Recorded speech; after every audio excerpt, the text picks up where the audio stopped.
En fait, je suis arrivé sur Twitter en me disant que Isaïe, qui était une nouvelle société d'investissement, avait besoin de se faire connaître par l'écosystème.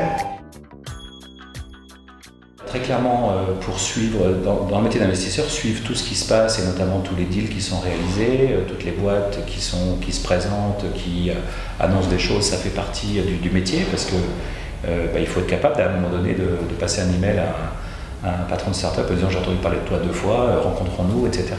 Donc très clairement, c'est aussi un outil de veille. C'est un outil qui permet de détecter des marques inconnues 3 mois avant, d'une start-up qui commence à faire parler d'elle et qui a peut-être quelque chose de très intéressant et qu'il faut aller rencontrer.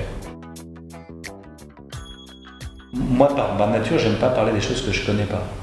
Donc sur Twitter, je parle que de choses que je connais et sur lesquelles j'ai une conviction. Clairement, le métier du capital risque, j'ai des convictions et une bonne connaissance du sujet. Le financement de l'écosystème web, je crois que je connais, etc., etc. Donc je restreins ma communication sur ce sujet-là. Alors quelquefois ça peut s'élargir un petit peu. Quand Arnaud Montebourg parle des gaz de schiste, je me dis que je préfère qu'il parle des gaz de schiste que de Dailymotion. Bon, mais c'est parce qu'il y a un lien Dailymotion. Enfin voilà. Sur Twitter, je ne mets rien qui soit privé. Je considère que c'est un outil professionnel. C'est un peu différent sur Facebook où il y a une espèce de mélange, d'ailleurs qui n'est pas forcément très facile à gérer. On a à la fois des amis proches, privés, et puis des relations professionnelles. Mais sur Twitter, je considère que c'est un média professionnel. Le mouvement des pigeons, il était totalement improvisé. D'ailleurs, c'est sans doute pour ça qu'il a été couronné de succès, c'est qu'il était spontané et sincère. Il est parti d'une tribune que j'ai écrite sur latribune.fr, qui a été extraordinairement retweetée et facebookée. Ensuite, il y a des petits jeunes qui ont dit on va créer la page des pigeons, le code de défense pigeon. Plein de gens qui ont followé ou liké, qui ont mis des têtes de pigeons sur leur profil Facebook ou Twitter. Moi je me rappelle que le samedi soir du suivant la promulgation du PLF 2013, sur ma timeline, une photo sur 2 c'était un pigeon. Et voilà, et le mouvement a connu cette viralité très forte par ce petit twist tout idiot, de mettre une photo de pigeon à la place de son profil classique. Et c'est parce que c'était improvisé que ça a été viral. Si on avait essayé de le fomenter, on aurait sans doute fait... Je suis plutôt de logique concise, donc ça ne me traumatise pas.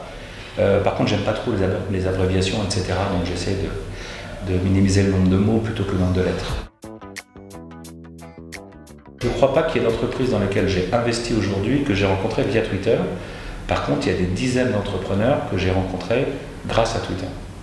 Alors, ça viendra peut-être, le fait qu'une rencontre Twitter conduise à un deal, c'est pour l'instant pas arrivé, mais il y a beaucoup de gens, notamment en province d'ailleurs, parce que nous, Isaïe, on est très connus à Paris, on a sur les 9 boîtes dans lesquelles on a investi, il y en a 6 à Paris, 2 à Lille et 1 à Londres.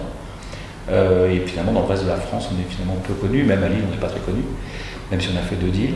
Et donc globalement, il y a pas mal de gens qui sont entrés en contact avec nous grâce à Twitter. Parce que, c'est facile sur Twitter. On envoie un message, est-ce que je peux vous contacter? Oui. Est-ce que vous pouvez me suivre pour qu'on fasse un DM? Voilà. Donc j'ai rencontré beaucoup d'entrepreneurs grâce à Twitter. Par contre, j'ai pas encore fait de deal. Bon, je sais pas, moi je suis pour que les gens fassent ce qu'ils sentent. Donc s'ils sentent que faire un tweet par mois préparé par leur directeur de la communication, c'est la bonne façon de faire, qu'ils fassent ça, mais je suis pas sûr que ça ait un grand impact. Si à l'inverse ils sentent qu'ils peuvent un peu se lâcher, donner une image d'eux un peu différente, un peu plus détendue, un peu plus relax, un peu plus cash, et que finalement ils peuvent le faire sans nuire à leur business, c'est très clairement mon cas. Je pense que c'est tant mieux, mais se forcer en cette matière, c'est dangereux. Il faut vraiment faire les choses comme on le sent.